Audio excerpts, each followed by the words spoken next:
नमस्कार, मैं आलोक पुराणिक फिर हाजिर हूं आपके सामने एक खास विषय पर खास बातचीत लेकर, खास संवाद लेकर। गरीब कल्याण योजना 20 जून 2020 को प्रधानमंत्री नरेंद्र मोदी ने गरीब कल्याण योजना का शुभारंभ किया। इस योजना के तहत 6 राज्यों के 116 जिलों में 25 तरह के रोजगार मिलेंगे। इससे पहले एक अलग प्रेस कॉन्फ्रेंस में केंद्रीय वित्त मंत्री श्रीमती निर्मला रामचंद्रन जी ने बताया था कि करीब 60 लाख अप्रवासी श्रमिकों को जो लौटकर अपने गांवों में, लौट के अपने शहरों में आए हैं, उनको रोजगार दिया जाएगा। नोट करने की बात यह है कि इन 6 राज्यों में जिनका चयन इन स्कीम के लिए किया गया है, 116 जिले चिन्हित किए गए हैं। इन 116 जिलों में बिहार के 32, उत्तर प्रदेश के 31, मध्य प्रदेश के 24, राजस्थान के 22, उड़ीसा के 4 और झारखंड के 3 जिले शामिल हैं। कुल 50,000 करोड़ रुपया इस योजना पर खर्च किए जाने का प्रावधान है और 25 तरह के हुनर, कामों को चिन्हित करके वो रोजगार दिया जाएगा। इस स्कीम के तहत 125 दिनों तक श्रमिकों को रोजगार उपलब्ध रहेगा। इसमें आंगनवाड़ी केंद्र, ग्रामीण सड़कें, ग्रामीण आवास, रेलवे के काम, इस तरह के काम जिनका कि इंफ्रास्ट्रक्चर विकास में एक खास योगदान होगा, ये योजना इसके लिए प्रस्तावित की गई है। मूल बातें हमको देखने और समझने की ये है, विश्लेषण के एंगल से, कि जिन राज्यों के नाम इसमें हैं, बिहार, उत्तर प्रदेश, मध्य प्रदेश, राजस्थान, उड़ीसा और झारखंड, ये राज्य इस देश की गरीबी की मेरिट लिस्ट का संकेत देते हैं। इन 6 राज्यों में ही श्रमिक इन राज्यों को छोड़कर दूसरे राज्यों में जाते हैं। जहां श्रमिक जाते हैं वो भारत का पश्चिम और दक्षिण वाला हिस्सा है, और जहां से जाते हैं वो पूर्वी और उत्तर वाला हिस्सा है। जिन राज्यों में ये योजना प्रस्तावित है, वे राज्य भारत की गरीबी की मेरिट लिस्ट में बहुत ऊपर हैं, और इस योजना में स्थान पाना किसी भी जिले के लिए एक गौरवपूर्ण बात नहीं होनी चाहिए, लेकिन ये अस्तित्व के संकट है। अस्तित्व के संकट के चलते तमाम जगह से अपने अपने जिले, अपने अपने गांव में श्रमिक लौटे हैं। अकेले बिहार के ईस्ट चंपारण में 1,53,022, करीब 1.5 लाख से ऊपर अकेले सिर्फ चंपारण में लौटे हैं। खगड़िया, बिहार का जिला, 70,000 मजदूर वापस लौटे हैं। इन मजदूरों को कोई काम दिया जाएगा, इसमें एक अर्थशास्त्र तो है ही, मगर इसमें एक राजनीति भी है। बिहार, जहां से इस योजना की शुरुआत की गई, वहां आने वाले कुछ महीनों में चुनाव होने वाले हैं। वो एक अलग मसला है। मूल मसला यह है कि इस तरह की योजनाओं की जरूरत उत्तर भारतीय राज्यों में लगातार पड़ती है। क्या स्थितियां कभी ऐसी हो पाएंगी कि इस तरह के विशेष पैकेज देने की जरूरत उत्तर भारतीय राज्यों में ना पड़े? इस सवाल का जवाब है, निकट भविष्य में ऐसा होता प्रतीत नहीं होता। अस्तित्वगत संकटों से जूझते हुए श्रमिकों को 125 दिन का रोजगार प्रदान कर देना, और उसके बाद अगर स्थितियां उनको बेहतर लगेंगी तो वापस वो गुजरात, महाराष्ट्र या कोचीन या बंगलौर चले जाएंगे।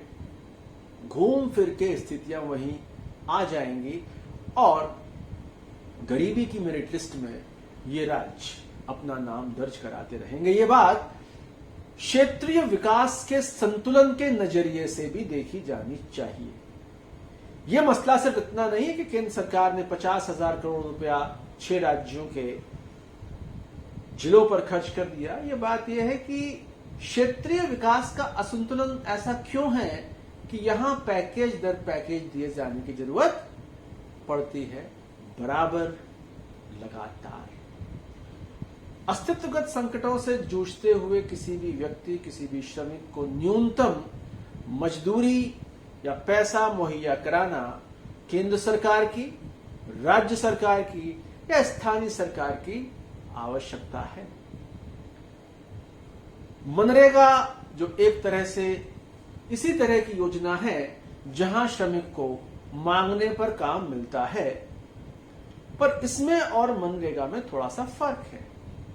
मनरेगा राष्ट्रव्यापी योजना है, यानी पूरे देश में वो लागू है, लेकिन गरीब कल्याण योजना, जैसा कि हमने डिस्कस किया कि वे राज्य जो गरीबी की मेरिट लिस्ट में काफी ऊपर हैं, वहां के वापस लौटे श्रमिकों को एक न्यूनतम आर्थिक सहारा देने के लिए योजना तैयार की गई।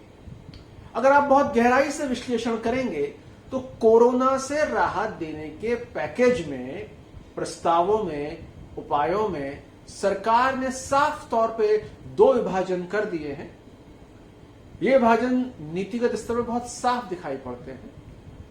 मझोले स्तर के कारोबारियों के लिए, कंपनियों के लिए कर्ज के सुलभ रास्ते खोले गए हैं कि कर्ज आप आसानी से ले लीजिए और कारोबार चला लीजिए, मगर यह कर्ज माफ नहीं होगा, इस कर्ज पे ब्याज माफ नहीं होगा। यानी कि सरकार के खजाने से उसमें कोई पैसा नहीं जा रहा। ये मझोले और कंपनी और अर्थव्यवस्था के उन सेक्टर्स के लिए प्रस्ताव है जहां अस्तित्व का संकट नहीं है। मंदी का संकट है, अस्तित्व का संकट नहीं है। मंदी के संकट और अस्तित्व के संकट में बुनियादी फर्क यह होता है कि कारें 1000 नहीं बिक रही हैं, 200 बिक रही हैं, मंदी है, गहन मंदी है, पर कार डीलर, कार कंपनी और कार फैक्ट्री में काम करने वाला श्रमिक अभी इस स्थिति में नहीं है कि अस्तित्व के संकट से वो जूझ रहा हो। लेकिन वो श्रमिक जिसकी जेब में बहुत कम पैसा है,